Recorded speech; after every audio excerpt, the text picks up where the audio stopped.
So this week's episode hopes to be an antidote to that as we've gathered together stories that prove yet again the powers that shouldn't be are pretty bad liars. Let's start with hashtag Stephanopoulos Gate. There's an interesting op-ed on USA Today that points out quite, the obvious. And if you haven't gotten the thumbnail sketch of Stephanopoulos Gate, we'll lay it out for you briefly. ABC News chief anchor George Stephanopoulos has been embroiled in a scandal after he failed to disclose $75,000 in donations to the Clinton Foundation before grilling author Peter Schweizer, the author of a book critical of the foundation called Clinton Cash.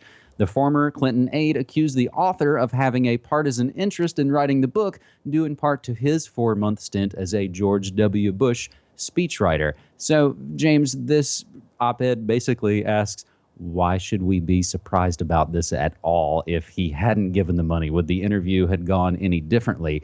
There are also reports now, as this kerfuffle gets bigger and bigger, of Geraldo saying, hey, I got fired for like a $200 donation in a small race. Why isn't the, equal time, as the media would sort of say, James? But I think maybe the thing to cut to the chase is George Stephanopoulos isn't a journalist, and he just plays one on TV, right? That's pretty much it. Are we really shocked that the former Clinton campaign manager is shilling for Clinton? I mean, is this a shock to anybody? I go to this Clinton Global Initiative notable media members page, and you will find not only George Stephanopoulos, of course, but Christiane Amanpour, Thomas Friedman, Nicholas Kristof, Fareed Zakaria, Anderson Cooper, Tom Brokaw, all of the usual gaggle are all there. They're all notable media members of the Clinton Global Initiative because it's a wonderful, happy, fuzzy charitable foundation, right? No, I don't think so. Again, this is not a surprise. This is not breaking news, but it's good to at least see the way the media treats this conversation and the way that they dissect it and try to step around the landmine of the elephant in the living room, which is the fact that, I mean, come on. Mockingbird has been exposed for decades. We know the CIA has plants in the media. We just saw the release of all those documents about Gary Webb and the way he was deconstructed by CIA plants in the media. So, I mean, we know this goes on. This is not breaking news to any of our viewers and listeners, but still, it's interesting to get a window into some of these scandals once in a while, just to leverage the what's going on there. But I don't know. For my mind, this is absolutely a non-story insofar as I'm not surprised in the least. That Global Initiative Clinton list you were reading sounds a hell of a lot like the Council on Foreign Relations roster list, as I was double-checking to confirm, yes, indeed, George Stephanopoulos is a Council on Foreign Relations member. James, there's a documentary from '93 called The War Room, and I remember seeing it on VHS. And it's a fly-on-the-wall look. It's actually by legendary documentarian D.A. Pennebaker about the sort of so-called, revolutionary Clinton campaign for selection 1992, the one where Bill ran against close family friend George H.W. Bush. Perhaps, sidebar note, maybe we should put The War Room on perhaps a future episode of something like film literature and the New World Order, James. Film literature documentaries in the New World Order, even. It'll expand. So, again, I think our three stories on this episode 229 of New World Next Week all show, again, that they're bad liars. Our second segment serves up two different slices of genetically modified media. First, Nat Geo gets it wrong on GMOs. This from gmwatch.org. On May 4th, National Geographic published an article by a guy named Jeremy Berlin that featured a pro-GMO scientist named Pam Ronald talking about flood-tolerant rice. Ronald and her team have developed a variety of such rice with a tasty name called Sub 1.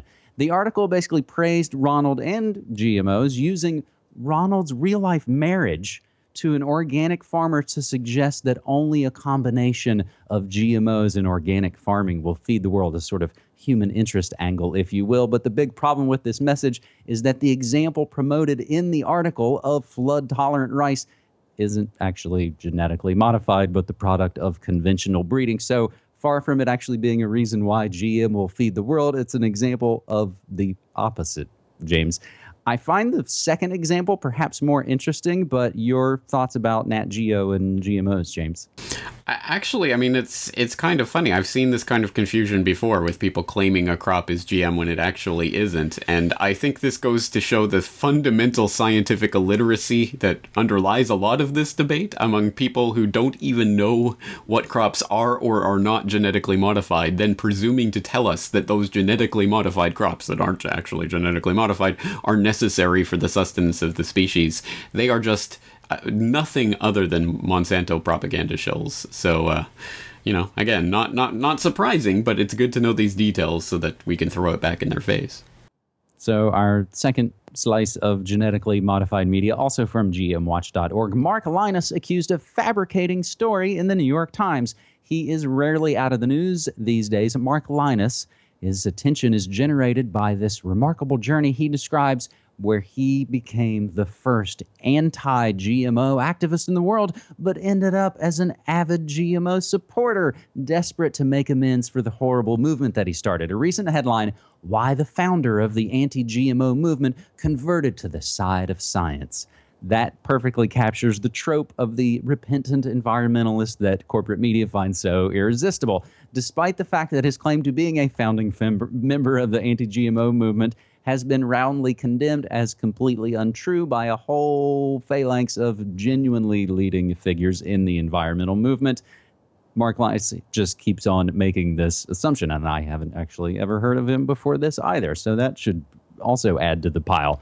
So his remarkable conversion, James, is really interesting, where he suddenly gets a position at the Bill Gates Foundation at Cornell as part of their Cornell Alliance for Science. This allows him to do Gates-funded paid promotion of GMOs to the exclusion of almost everything else. So his article in the New York Times is How I Got Converted to GMO Food. So, James, we see the lies being put forth, but it doesn't take a whole bunch of research to go, hey, I think you're lying, and the proof is here, here, here, and here. No, exactly right. And on that very note, if there's any positive part about these stories, it's the fact they both do come from gmwatch.org, which is a great resource for keeping up on this type of news. I use it. They have a newsletter that they can email out. I suggest people get on that list if they're interested in GMO issues, because they keep a good tab on it. And if you are following their website, you will be all too familiar with Mark Linus and Patrick Moore, who was recently challenged to drink a glass of glyphosate and refused that challenge, even though it's perfectly safe. All of those types of stories come through GM Watch, so it's a good website for keeping a handle on this. And we will actually get to a little bit of good news. Some of it will have quotes around it in just a moment. But James, I think an interesting addendum or related to this second story comes with Facebook partnering with the New York Times to publish stories. So I grabbed this from the Sydney Morning Herald. Facebook recently reached a deal with the New York Times and other media outlets to publish articles directly to the social network's mobile news feeds. Stories will load faster to mobile applications and include content from BuzzFeed and National Geographic and the New York Times. Sources we've just now laid out have not been fully truthful. So another article, Facebook's deal with the New York Times and BuzzFeed, why the media should resist it and why it can't, even coming from the media's own big mouthpiece, coming from Slate there. Now, James, I've mentioned it, I think, each time. We are keeping our promise to cover good news all through 2015 on New World Next Week, and we have the hashtag Good News Next Week. And another interesting one. BBC admits breaching its own rules by broadcasting pro-Israel propaganda. This is coming from stopwar.org.uk. A BBC investigation has found that one of its senior presenters, Sarah Montague, breached the organization's editorial standards on impartiality in a radio interview she conducted with Israeli Defense Minister Moshe Yaalon in March. The investigation was carried out following allegations of pro-Israel bias against Montague's interview by the Palestine Solidarity Campaign and a number of concerned individuals who complained to the BBC. This ruling against Montague is the second time in recent months that the BBC has upheld a complaint initiated by the Palestine Solidarity Campaign. So, James, there's other interesting elements that tie into this, and whether it's Facebook making deals with the New York Times and National Geographic, Google is also working behind the scenes to start to rank sites based on truthfulness. And we can get into that and your fantastic article that gets into the truthiness, if you will. But the BBC, scandal plagued and just still fights on somehow, James. Well, they fight on because of the government-enforced monopoly. If you own a TV in Britain, you're legally obligated to pay, or so they say anyway.